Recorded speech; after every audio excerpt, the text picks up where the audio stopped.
effectivement toutes les réalisations et toutes les actions que vous avez portées, toi Patrick, avec ton conseil municipal, ça montre la dynamique que vous portez sur ce bourg-centre. Ces bourgs-centres sont importants sur un territoire communautaire comme le nôtre, parce que c'est eux qui doivent être les locomotives, les pilotes du développement sur l'ensemble de ce territoire rural. Et aux côtés de ces bourgs-centres, les communes périphériques ont bien sûr leur rôle majeur aussi dans cette attractivité du territoire. Mais les bourgs-centres concentrent la majorité des services, et ces bourgs-centres doivent rester attractifs. Et tout ce que vous avez fait, tout ce qu'on a fait aussi en partenariat, parce que tout ce que tu évoquais, notamment le travail autour du label Petite Ville de demain, c'est le chef de projet, il est donc communautaire, il est à la disposition des autres bourgs qui sont labellisés Petite Ville de demain. Ben, tout ça, c'est une collaboration étroite avec la communauté de communes. Et on est très heureux d'accompagner collectivement l'ensemble de mes collègues, l'ensemble des élus, les initiatives, qu'elles soient des bourgs-centres ou qu'elles soient des autres communes. Un partenariat qui a été particulièrement réussi, c'est celui qui a abouti à l'identification d'un local à l'entrée de ce bourg. Tu parlais du local de la Poste avec France Service pour lequel vous vous êtes battu. Hein. Je me souviens, en début de mandat, vous m'aviez interpellé en disant « Attends, c'est pas normal, Villebois, on n'identifie pas France Service, il n'y a pas assez de permanence. » Donc on a commencé par mettre une antenne. On a sollicité l'État en disant « Vous voyez, il y a peut-être un véritable besoin. » Ce besoin, il a été vraiment identifié, parce que dès qu'on a mis des permanences en place, il y a eu du monde, du public qui est venu. C'est important, c'est aujourd'hui une porte d'entrée incontournable pour les habitants du territoire, qui trouvent tous les services qui malheureusement étaient à l'époque assumés par l'État, mais dont l'État s'est défait, et donc a reporté ça sur les collectivités locales. On les assume, ces services, on les assume avec un vrai succès, et aussi avec une compétence des personnes qui accueillent, hein, qui sont dans ces maisons France Service, et c'est très bien, pour notre territoire. Tu évoquais la maison de santé, hein, cette maison de santé dont on est compétent au niveau de l'ensemble du territoire. La maison de santé, si on a investi dans ces maisons de santé, c'est pour permettre une offre de soins accessible à tous, sans condition de ressources. Ça, c'est important. Et donc, on espère, et tu parlais de l'installation de nouveaux médecins à la fin de l'année.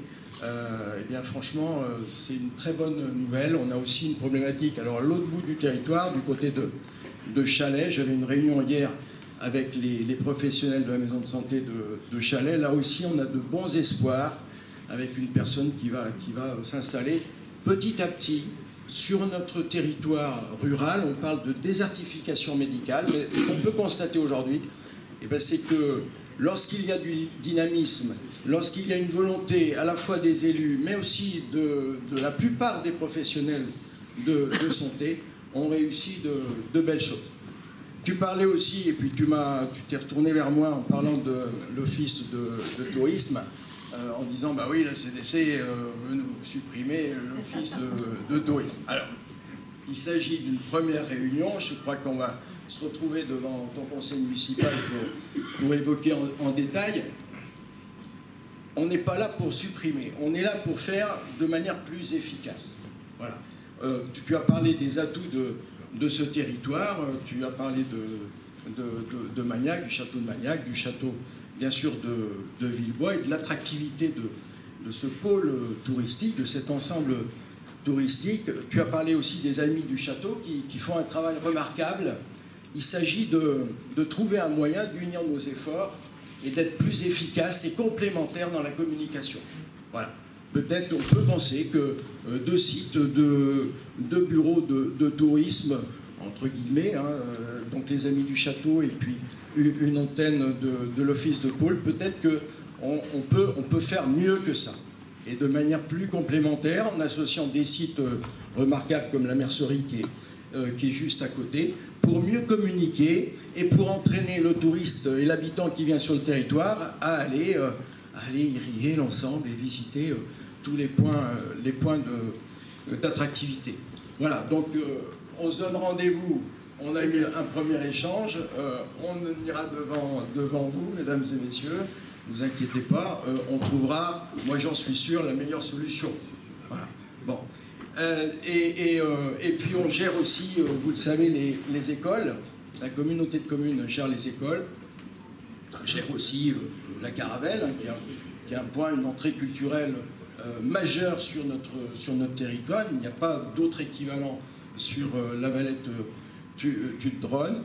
Les écoles aussi, c'est une vraie préoccupation parce que malheureusement les effectifs sont en baisse constante. On va de nouveau faire un point la semaine prochaine et c'est vrai que les perspectives ne sont pas réjouissantes, d'une part parce qu'il est de plus en plus difficile pour des jeunes couples de s'installer étant donné le contexte économique hein, sur notre territoire, les directives aussi gouvernementales qui font qu'on ne peut plus tellement consommer de terrains agricoles ou naturels fait que les possibilités d'extension de l'urbanisme sont relativement limitées. Donc dans ce contexte-là, c'est vrai que on a tendance à avoir une population. Alors c'est un peu moins le cas du côté de ce côté-là, de notre territoire communautaire, parce qu'il y a aussi la proximité d'Angoulême, mais on a une population qui se sédentarise et donc qui vieillit un peu, dont les enfants grandissent et ne vont plus dans nos écoles, dans nos petites écoles.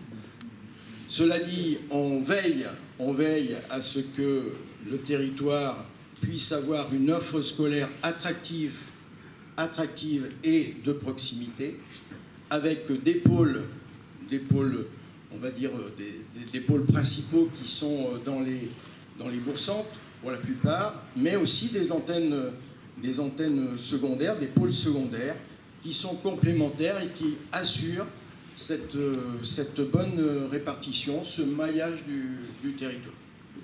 Ici, à côté de Villebrogue, on a Roncenac, on a aujourd'hui Gardes, on réfléchit aussi sur d'autres sites qui sont en souffrance. On pense notamment à nos voisins de Rougnac. Tout ça va amener et a amené aussi des décisions relativement difficiles à prendre, hein, mais que je considère responsables, hein, qui ont fait qu'on ne peut pas maintenir tout partout, c'est pas possible. Il faut rationaliser, et malgré tout, on a aussi besoin de financements qui sont toujours en accroissement. On a été amené pour ça, et vous le savez tous, on le sait tous, on a reçu nos feuilles d'impôt, on a été amené à prendre des décisions difficiles pour chacun de nous, chaque contribuable, mais des décisions qui étaient incontournables et qu'il fallait absolument assumer pour assurer la continuité des services tels que nos collègues, tels que les élus de votre territoire souhaitent que ces services continuent et perdurent dans le temps. Voilà. En tout cas, soyez certains que, tant que représentant de mes collègues élus de l'ensemble du territoire, et en accompagnement au Bourg-Centre et ce soir à Villebois, la communauté de communes est vraiment mobilisée pour permettre à tous les habitants de trouver le meilleur autour de chez eux, dans le respect d'un budget contenu, d'un budget suivi rigoureusement. Voilà. Et dans cet objectif-là, eh bien, on travaille, on est disponible, on est ouvert aussi, et on fait aussi des réunions publiques. Et je vous invite, on en fera certainement une nouvelle série au mois de juin. Je vous invite à venir écouter, participer, débattre, réagir, interpeller, nous lancer des tomates, parce qu'on en mérite aussi. il ne faut pas hésiter, pour que l'échange soit riche, soit productif, et que les décisions qui sont prises par la suite eh bien, puissent refléter la majorité de la volonté de ce territoire. Et j'en ai donc terminé. Il me reste à vous présenter à vous tous, à chacun de vous, mes meilleurs vœux de réussite, mais surtout meilleurs vœux de santé pour vous et tous ceux qui vous sont chers. Merci beaucoup de m'avoir laissé la parole.